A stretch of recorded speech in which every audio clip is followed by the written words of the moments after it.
Bonsoir, on se retrouve pour une nouvelle vidéo qui va être une vidéo sur mes plus belles éditions francophones.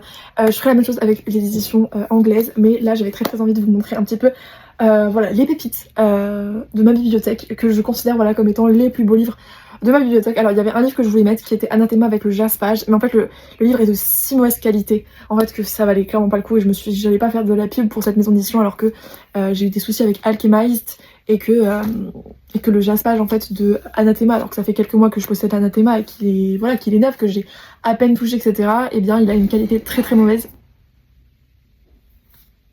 Je sais pas, il y a eu un changement de luminosité, je crois, je sais pas si vous avez vu la différence ou pas, mais moi j'ai vu la différence. Bref, donc on va pas traîner davantage, je vais vous montrer du coup mes plus beaux livres. Alors on va commencer par les livres qui sont en brochet. Donc c'est pas forcément que des reliés et c'est pas forcément que des livres qui ont du jaspage, parce que je considère que l'illustrateur, l'illustratrice qui a travaillé sur le livre en fait peut totalement me faire adorer en fait un bouquin, et c'est le cas notamment avec les éditions Plume Blanche, où globalement j'aime toutes les éditions Plume Blanche parce que je trouve qu'ils ont un vrai travail en fait éditorial sur l'illustration et sur la page, en fait la première page de garde qui est, je trouve, incroyable. Et du coup j'en ai deux, donc il y a Rose éternelle de Ophélie Duchemin. Alors clairement j'aurais pu mettre ces deux autres tomes puisque c'est une trilogie, mais clairement, mais ça va cela, je pense que vous l'entendez. Donc de Ophélie Duchemin, je sais plus ce que je disais, qui a fait une trilogie, donc c'est des livres qui se peuvent se lire indépendamment les uns des autres, et c'est sur des retellings de contes.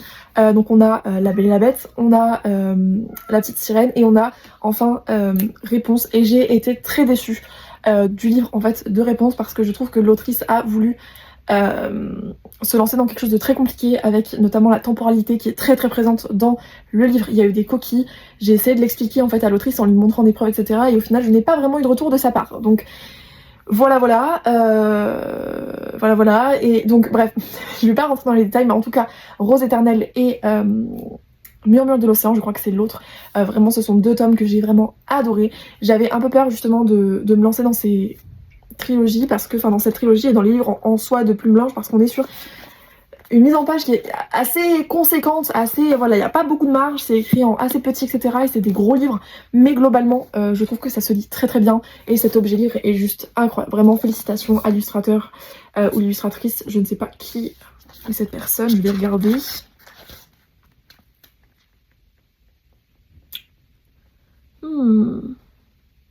Merci à Anna Dittmann, je sais pas comment je le prononce, mais Anna Dittmann, qui a réalisé cette merveilleuse couverture. Je trouve vraiment ce livre incroyable. Je pense qu'il plaira pas à tout le monde, mais vraiment, je trouve que les vibes sont... Voilà, il est magnifique, vraiment, il est splendide. Ensuite, bien évidemment, il fallait que je le mette. La mémoire des eaux de Margot Louten, vraiment ce livre, je le trouve incroyable. Il est juste splendide, et je crois que je préfère le tome 2, mais il est vraiment tellement beau. Il n'y a pas d'ordre d'ailleurs, je vous les présente vraiment comme ils viennent, j'ai pas vraiment mis d'ordre en fait sur voilà, un classement de mes plus belles éditions. Je pense qu'en VO j'essaierai de le faire, mais en français j'ai mis ce qui me plaisait. Et donc voilà, je le trouve magnifique, en plus il est vraiment super bien. Bon, je l'ai mis en pause, voilà, j'ai expliqué le pourquoi du comment je l'avais mis en pause. Donc voilà, je prépare toujours un vlog dessus quand je déciderai de le reprendre, mais c'est voilà, une lecture qui est pas facile du tout, qui va vous déchirer l'âme vraiment, et j'ai déjà mis pas mal de post-it, je sais pas si vous verrez, mais c'était vraiment une lecture, c'est vraiment une lecture qui est incroyable, et la couverture je la trouve vraiment merveilleuse, et voilà. Et globalement les éditions Plume Blanche, je trouve qu'ils trouvent des illustrateurs, illustratrices vraiment juste splendides. Ils font un travail en fait pour de la recherche, en tout cas d'illustrateurs, et je trouve qu'à chaque fois il n'y a pas de faux pas. Vraiment je trouve les éditions Plume Blanche juste magnifiques, et là je suis très contente parce que pour La mémoire des eaux on est sur un livre qui est assez conséquent, et je trouve que... j'ai rien dit. J'allais dire, je trouve que la police d'écriture et le fait qu'il y ait moins de marge, mais non, je pense que c'est vraiment... Je pensais qu'ils avaient évolué, mais on reste quand même sur des livres où il y a pas énormément de marge, et où l'écriture est assez petite en fait, et donc c'est lisible, mais c'est vrai qu'on a tendance à pas vraiment voir le temps passer, et pas dans le bon sens, enfin, ou peut-être voir trop le temps passer, je sais pas exactement comment dire, mais en tout cas j'ai pas l'impression de vraiment avancer avec les éditions Plume Blanche. Donc voilà, en général je lis avec sur ma liseuse pour plus de... Je ne trouve pas, mais pour que ça soit plus agréable, en tout cas pour moi, en gérant la police d'écriture, etc. Donc voilà, mais ouais, c'est pas... Il y a un défaut que je trouverais aux éditions Plume Blanche, c'est vraiment cet aspect-là où, en fait, c'est un peu compliqué. où je trouve que voilà, après c'est déjà un livre qui est grand, donc je me dis s'ils avaient encore changé la police d'écriture, etc., et qu'ils avaient fait quelque chose de plus gros, on aurait été sur un livre de 800 pages, alors que là il fait 650 pages. Mais voilà, c'est lisible, mais pas trop digeste, quoi. Et le prochain, c'est une dinguerie. C'est Défier la nuit de Brigitte Kemmerer, et clairement c'est mon préféré parce que j'aspage, voilà, j'ai le tome 2, il faudrait que je m'achète le tome 3 que j'ai commencé en VO et que je n'ai pas continué, donc que je me suis acheté en VO et que j'avais commencé en VO mais que j'avais pas continué. C'est vraiment ma malédiction, c'est que je commence énormément de sagas et j'ai du mal à les finir. D'ailleurs je vous prépare une vidéo de toutes mes sagas en cours, en tout cas qui me font encore envie et qu'il faudrait que je continue. Mais du coup voilà, Défier la nuit en fait partie et il faudrait vraiment que je termine ce tome 3 et que je l'achète en VF parce que vraiment c'est magnifique. J'adore ce genre de jaspage quand il y a une continuité avec les autres tomes, je le trouve incroyable. Et là en plus le tome 2 on a la vue sur un bateau et voilà, et pour ceux qui me suivent, vous savez, les bateaux, la piraterie, c'est mon bada. Bref, du coup voilà, pour Défier la nuit. Et c'est un young adulte aussi, qui est vraiment trop bien. J'ai eu un peu du mal avec les young adultes en général, je trouve que c'est très compliqué pour moi de m'attacher au personnage et de m'attacher à l'histoire en général. Et là, dans Défier la nuit, on est sur... En fait, Brigitte Kemmerer m'a réconciliée entre guillemets avec ce genre parce que je me suis rendu compte que c'était pas tant le young adulte qui me posait problème, mais c'était le fait que des fois le young adulte peut avoir des facilités. Et alors qu'en... Enfin, je sais pas comment expliquer. C'était plus les auteurs, en fait, certains auteurs young adulte qui me plaisaient pas, mais que d'autres pouvaient très bien me plaire et que le genre young adulte n'était pas spécialement un problème pour moi. Parce que vraiment je trouve que les personnages sont juste géniaux dans ce livre aussi. On a énormément de complots politiques, donc on essaie vraiment de savoir qui a fait quoi, de quoi, qui est le méchant, mais lui il est c'est un ami, c'est un allié, mais est-ce qu'il cacherait pas quelque chose? Et puis en fait il cache quelque chose, mais du coup il est pas celui qu'on croit, mais il est pas celui qu'on croit, ça veut pas forcément dire qu'il est méchant. Enfin vraiment ça foisonne de complots, etc. Je trouve ça juste dingue. Et l'héroïne est trop kiki, vraiment l'héroïne. Et le book boyfriend, je sais plus comment il s'appelle, mais Korik, le prince Korik. Excusez-nous Korik. Et je crois qu'il y a, si je ne m'abuse, de la représentation, du coup, LGBTQIA+, et ça, c'est trop bien, et c'est l'un des personnages secondaires qui, voilà. Et je l'ai trop kiffé parce que vraiment, les romances MM, c'est toute ma vie. Et vraiment, là-dedans, il y a cette représentation-là, et vraiment, j'ai crié. J'ai crié, j'étais trop contente. Mais du coup, bref, voilà, j'en dirai pas plus. Mais...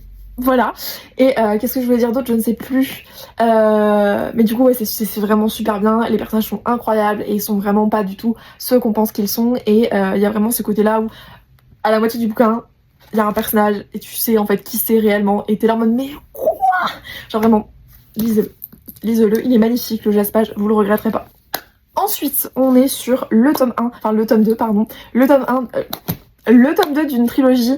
Donc en fait dans cette trilogie là j'ai vraiment pris la couverture qui me plaisait le plus parce que voilà.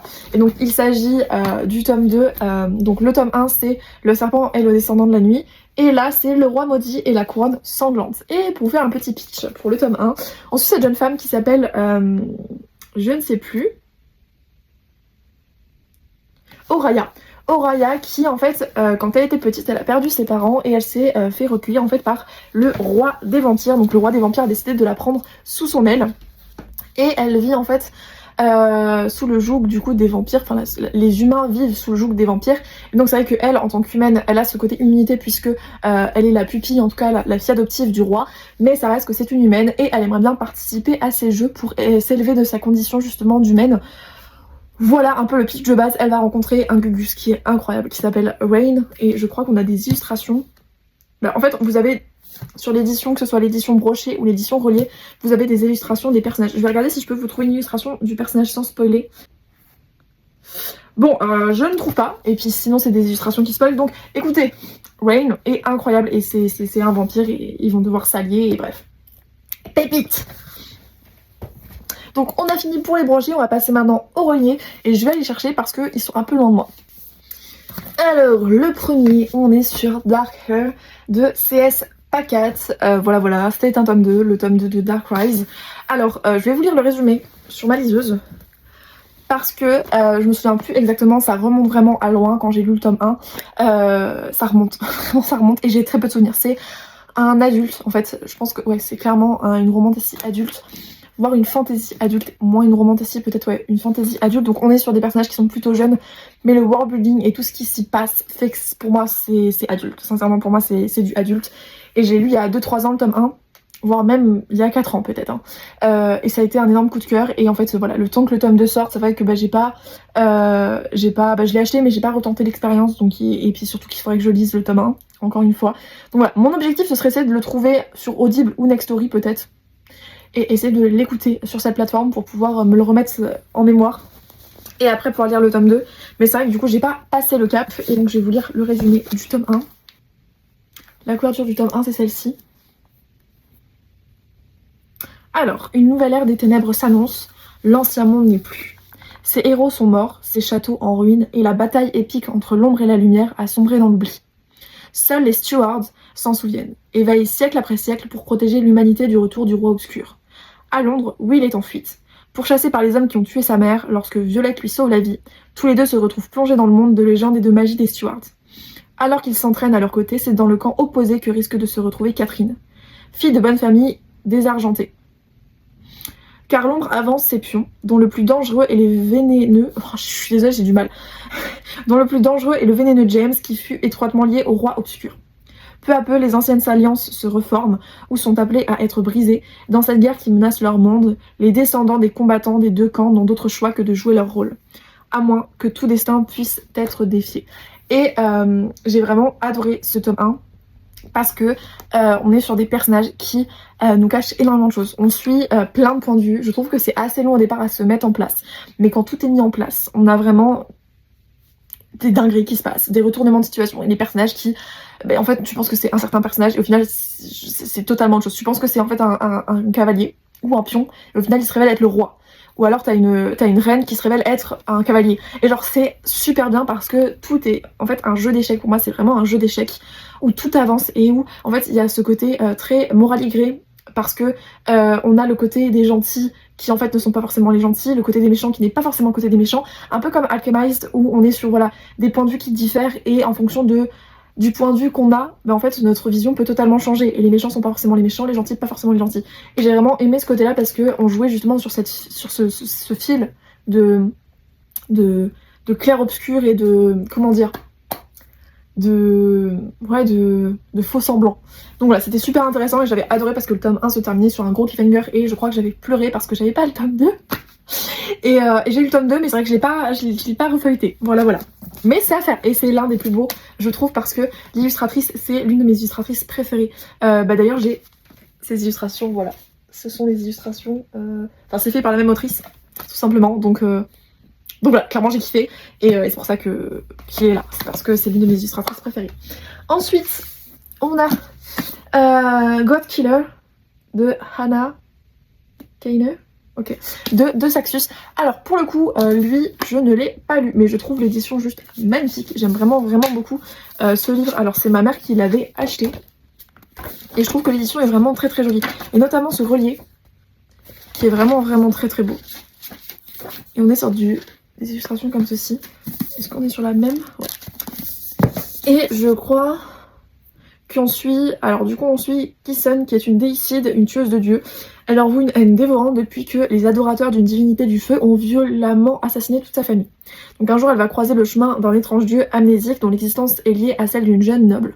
Et ne pouvant le tuer sans prendre la vie de cette petite fille, elle va décider de les accompagner dans la cité en ruine de Blenraden afin d'obtenir les faveurs des derniers dieux sauvages qui y résident, pourquoi je ne sais pas. Rejoints par un chevalier désabusé et poursuivis par de ténébreux démons, prêts à tout pour les tuer, ils prennent conscience du rôle capital qu'ils auront à jouer pour sauver leur monde de l'agonie.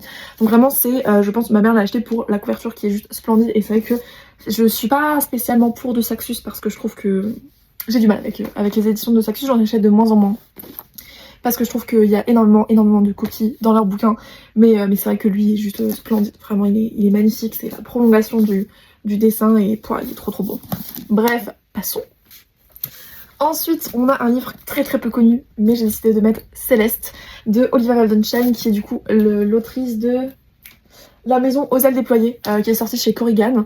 Et clairement, c'est, je pense, voilà, l'un des plus beaux de ma bibliothèque. Il est trop beau. J'aime énormément cette couleur et puis ce côté jaspage assez simpliste, mais qui est vraiment très bien. Pour public averti, ok, intéressant. Et je crois qu'on a, voilà, on a une petite une sous-jaquette avec un beau relié. Et vraiment ce livre est trop bien. Alors je n'ai pas lu le tome 2, j'ai lu le tome 1 et je vous ai pas mis le tome 1 parce que c'est pas que je ne le retrouve plus, c'est que vraiment la couleur du tome 2 je la trouve beaucoup plus jolie. Donc le tome 1 on est sur des rouges argentés. Et là on est sur du violet doré et vraiment c'est mes couleurs, voilà voilà. Du coup je vais vous montrer, enfin je vais vous lire le résumé du tome 1 parce que je m'en souviens pas beaucoup. Ça fait quelques années déjà que j'ai lu le tome 1 donc vraiment j'ai plus beaucoup de souvenirs. Mais je sais que j'avais eu un coup de cœur, non j'avais pas eu un coup de cœur pour le tome 1. Je l'avais mis 4 étoiles parce que je trouvais que c'était un très très bon tome 1. Et en fait j'ai trouvé que j'avais pas été surprise et c'est la raison pour laquelle en fait j'avais tout deviné. Et donc j'avais eu aucune surprise à ma lecture. Et donc c'est vrai que pour le coup ça me l'a un peu pas gâché. On va dire que j'ai été un peu déçue du coup de pas être surprise. Donc la couverture du tome 1 c'est celle-ci. Et pour le résumé, ce devrait être une mission simple. Si quelque chose a bien été rapide, c'est la vitesse à laquelle j'ai échoué. Il ne lui reste plus qu'un mois pour gagner les plumes qui lui manquent quand Leigh, âgée de 20 ans, embarque pour Paris, où elle doit rencontrer son tout dernier projet. Jarrod Adler, 25 ans, chef de la mafia parisienne et pêcheur de la pire espèce, un triple. Si Leigh parvient à convaincre Jarrod d'accomplir une seule bonne action, elle a une chance de gagner 100 plumes, plus qu'il n'en faut pour compléter ses ailes et accéder à Elysium, la terre des anges. Ce dont elle ne se doute pas, c'est que le charme ténébreux de Jarrod va lui coûter des plumes. Elle a la ferme intention de le sauver et lui la ferme intention de la détruire. Alors il y a plus comme résumé, mais je trouve que ça en dit déjà beaucoup. Et voilà, et j'avais adoré la relation que Jarrod et Leigh entretenaient. J'adore le prénom Leigh parce que ça me fait penser à Leigh Bardugo, donc la Queen. Et j'avais vraiment beaucoup aimé le personnage de Leigh et la fin a été vraiment bien. Mais je m'y étais attendue en fait, tout simplement. Mais pour les personnes qui s'y attendent pas, franchement foncez parce que c'est incroyable, vraiment. Je m'y étais attendue, je crois qu'on m'avait spoilé. Et du coup, voilà, je m'y attendais. Et c'est vrai que du coup, j'ai pas été surprise et j'ai pas ressenti ce que j'aurais voulu ressentir à ce moment-là. Mais c'était vraiment trop bien. Et le tome 2 est sur, du coup, la petite protégée de Leigh dedans. Et elle a bien grandi, je crois que c'est sur des années après. Et en fait, elle est... ouais, Céleste. Céleste, qui est une jeune plumable. Et qui doit compléter ses ailes dans un temps imparti pour devenir enfin un ange. Et Céleste, vraiment, elle a pas sa langue dans sa poche et elle est vraiment incroyable. Si Leigh est un peu, vu que c'est des anges, si elle est très discrète, assez timide, etc. Leigh, alors que Céleste, vraiment, elle fait que perdre des plumes parce que justement, elle est tout le temps, c'est un électron libre en fait. Et voilà, il va y avoir une romance entre elle et un monsieur qu'on rencontre aussi dans le tome 1. Il y a un age gap, je crois, me souvenir. Ouais, il y a un age gap. Mais c'est pas choquant, en tout cas moi ça m'a pas choqué et j'ai hâte du coup, bah là ça m'a redonné envie de lire le tome 2, tout simplement, donc bref, voilà. Ensuite on a Le Monde est plus encore, bien évidemment fallait que je mette cette édition juste splendide parce que je trouve que c'est voilà l'un des plus beaux livres que je possède, si ce n'est le plus beau livre que je possède en français. Alors juste gros point négatif, je trouve que les dorures s'en vont très rapidement, en fait je sais pas, j'aurais préféré qu'ils fassent pas comme ça. Alors il est très beau et ça fait beau hein, mais les dorures s'en vont facilement et c'est vrai que je suis en train de le lire sur mon iPad et pour le coup j'arrive quand même, enfin je le touche pas beaucoup, mais le peu que je touche, ça, je commence vraiment à l'abîmer. Et c'est dommage parce que pour le coup ça a un certain prix, voilà, ça a un certain coût. Et quand je vois combien les filles sur Vinted, enfin les filles ou les gars sur Vinted revendent ce livre alors que les dorures partent très rapidement, je trouve ça vraiment abusé, surtout que ce livre est encore trouvable. Pour les personnes qui veulent me regarder, qui sont intéressées par ce livre, la maison d'édition de Nessiane, vous pouvez les commander sur la maison d'édition de Nessiane et passez pas par Vinted parce que vraiment ils abusent sur les prix. Clairement ils abusent sur les prix, j'arrête pas d'envoyer des messages parce que du coup je suis je recherche un petit peu, je suis tout le temps sur Vinted pour faire des petites affaires, etc., des éditions spéciales et tout, et je tombe plein de fois sur Le Monde et plus encore, qui est vendu à 100 balles, 50 balles, 60 balles, 70, etc., alors que pour le coup, vous le payez 30 € je crois, si vous passez par Nessiane. Donc clairement, ça vaut le coup, et il y a des personnes qui, voilà, le revendent beaucoup plus cher que son prix d'origine, alors que le livre est encore disponible, et du coup, c'est un collector, mais pas en rupture de stock, voilà. Donc bref, ce livre aussi est juste splendide et j'adore, mais vraiment j'adore le jaspage. C'est pour moi c'est magnifique. Et j'aime énormément aussi les M-Paper que je trouve splendides. Voilà, j'adore. Et avec le livre, vous avez aussi le marque-page avec les personnages. Donc on a notre héroïne et notre monsieur. Et pour faire un petit résumé, on suit Galia Draken, qui est une chasseuse de pirates et capitaine du Red Shell, qui s'est jurée d'être la première femme à gouverner les océans. Et pour ça, elle cherche la carte des mille et une contrées, qui l'emmènerait dans une contrée en fait dans un endroit caché en fait où personne en fait n'a jamais été, ou en tout cas n'est jamais ressorti de cette contrée mystérieuse. Pour ça il faut la 1001 cartes, et elle pense du coup trouver un trésor profondément enfoui par la déesse Aeloria, la déesse des océans, qui lui permettrait du coup d'avoir l'ascendant sur les autres pirates et du coup de pouvoir gouverner les océans. Et donc elle va chercher à faire équipe malgré elle, enfin plutôt elle va chercher, non, elle va faire équipe malgré elle, parce que c'est vraiment malgré elle, avec le roi des pirates, pour justement aller dans cette contrée là, et va se passer un Enemies to Lovers, si je ne m'abuse. C'est clairement un Enemies to Lovers puisque c'est un Enemies to Lovers bien fait, et vraiment les personnages se détestent, et en même temps il y a de quoi, vraiment il y a de quoi, mais c'est trop bien, c'est trop bien. Le livre est aussi beau qu'il est vraiment bien, donc c'est génial, et c'est une autrice française, et ça je tiens voilà à le souligner, c'est une autrice française et c'est génial. Et bref, je prépare un vlog sur ce livre, donc je vais pas trop vous en dire, mais c'est trop bien. Comme vous vous en doutez, voilà, j'ai dû couper.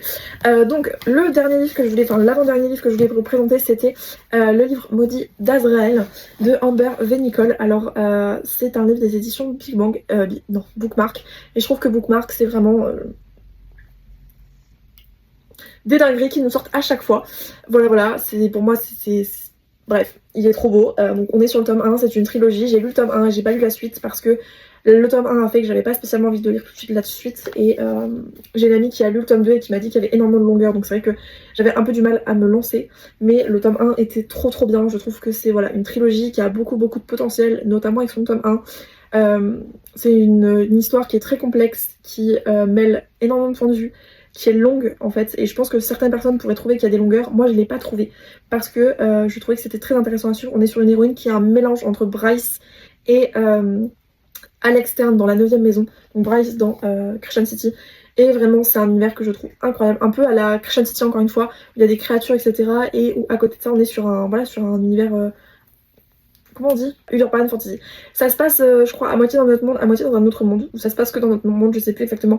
Et on suit Diana qui, en fait, a sacrifié en fait sa vie il y a 1000 ans. En fait, elle a pactisé avec un monstre il y a 1000 ans pour sauver sa sœur qui était mourante à ce moment-là.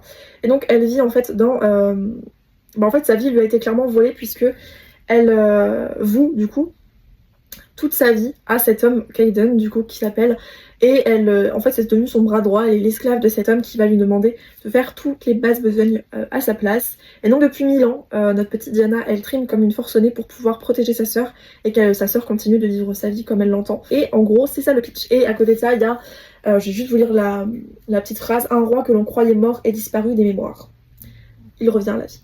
En gros c'est ça, et c'est super intéressant puisque on a justement des personnages principaux qui sont très moraligrés, mais très intéressants parce que très bien développés. Vraiment, même le méchant Kaiden, on se rend compte qu'il a ses raisons. Ouais, je vais juste dire qu'il a ses raisons. Notre héroïne Diana qui est un personnage tellement attachant, tellement touchant de par ce qu'elle fait, de par les sacrifices qu'elle continue de faire après 1000 ans pour sa sœur, c'est tellement beau, vraiment c'est tellement beau. Et Liam qui est un autre personnage qu'on va rencontrer assez rapidement, qui est justement ce roi disparu qui revient entre guillemets d'entre les morts, et c'est un personnage qui est incroyable. Il est têtu comme une mule, et va se passer du coup une rencontre entre ces deux personnages là, et c'était trop bien. Bref, passons au dernier bouquin. Et j'ai mon chat qui est installé comme ça, je n'ai pas envie de bouger parce que j'ai pas envie de le déranger, mais bon, j'ai réussi. Donc le dernier bouquin, c'est ni plus ni moins que, je pense, ma saga préférée de tous les temps. C'est le Clan Bennett. Alors j'ai pris le tome 2 parce que je trouve que le tome 2 est plus joli que le tome 1. Enfin que c'est le tome le plus joli parce qu'il y a un corbeau, la couleur fait que, et donc c'est le Clan Bennett, le tome 2. Donc le chant du corbeau, voilà. C'est une saga de romance MM, donc l'auteur est T.J. Klune et ça a été publié par les éditions Bookmark. Alors c'est une édition collector, donc normalement vous ne pourrez plus la retrouver parce qu'elle n'est plus disponible. Malgré tout, il faut suivre en fait le compte Bookmark si cette édition vous intéresse, parce que ils font assez souvent du réassort, et notamment quand vous assistez à leur salon, il y a souvent des réassorts justement de certains tomes, voire de toute la saga, si ça peut vous intéresser. J'ai la suite juste là. Et le tome 2 est pas du tout mon tome préféré, mais vraiment je trouve que la jaquette est trop belle. Et pour vous montrer l'édition, donc voilà. Et vraiment, je suis tellement heureuse. Alors c'est pas du tome compagnon, donc pour le coup il faut vraiment suivre la saga. On est sur à chaque fois un couple différent. Mais on suit 4 frères. Pour le coup, je vous montre. À la fin, on a plein d'illustrations comme ça. Donc des planches de BD. Attendez. On a les planches de BD. On a des illustrations. Ça, c'est nos personnages principaux du tome 2. Voilà, on a plein de petites illustrations comme ça, c'est trop bien. Et pareil, le livre est illustré à l'intérieur, vous avez souvent des illustrations. Et je trouve que les entêtes de chapitres sont trop beaux. Voilà. Et il y a un signe aussi à l'intérieur. Et bref, du coup, c'est une saga qui est incroyable. Que d'ailleurs, ma copine, le Grenier des Mystères, sous mes recommandations, a lu le Clan Bennett. Et c'est vraiment, pareil, sa saga doudou de tous les temps. Et elle le relit chaque année. Donc moi, c'est pas mon cas parce qu'elle a un rythme de lecture qui est beaucoup plus conséquent que moi. Et j'ai pas du tout le temps de lire, de relire des livres que j'ai déjà lus parce que j'ai un rythme de lecture qui est très lent. Mais voilà, c'est vraiment une saga coup de cœur. Vraiment qui est incroyable. Mon tome préféré, c'est le tome 4. Et pour vous faire un petit pitch... donc déjà il y a 4 tomes et donc on suit 4 frères et dans le tome 1 on suit Ox et Joey, donc Ox qui est un jeune homme qu'on a considéré en fait qui a été comment dire, abandonné par son père très rapidement et qui a dû vivre avec sa mère assez vite en fait. Et Ox c'est un homme qui a très vite été critiqué par son père et qui a très vite subi un peu de la, comment on dit, du harcèlement parce que voilà, c'est un grand gaillard qui est dit comme pas très intelligent, en tout cas qui exprime pas forcément ses émotions et qui voit pas forcément la vie comme on peut la voir nous. Et donc la différence, c'est quelque chose qui est très mal perçu par la société. Et donc en fait c'est un jeune homme qui voilà, a très vite compris qu'il était de trop. Et un jour il va faire la connaissance de Joey, un jeune garçon. Et Joey c'est quelqu'un qui a du vécu alors qu'il est très jeune. Je crois qu'il a 11 ans, je crois. Et c'est quelqu'un qui a déjà vécu beaucoup de choses pour ses 11 ans. Et au contact de Ox, en fait, il va s'illuminer et Ox et Joey ils vont se lier d'amitié. Ce sera plus tard. De l'amour. Il y a un age gap qui est pas choquant. Sincèrement, c'est pas choquant. Et on va les suivre du coup pendant tout un pan de leur vie.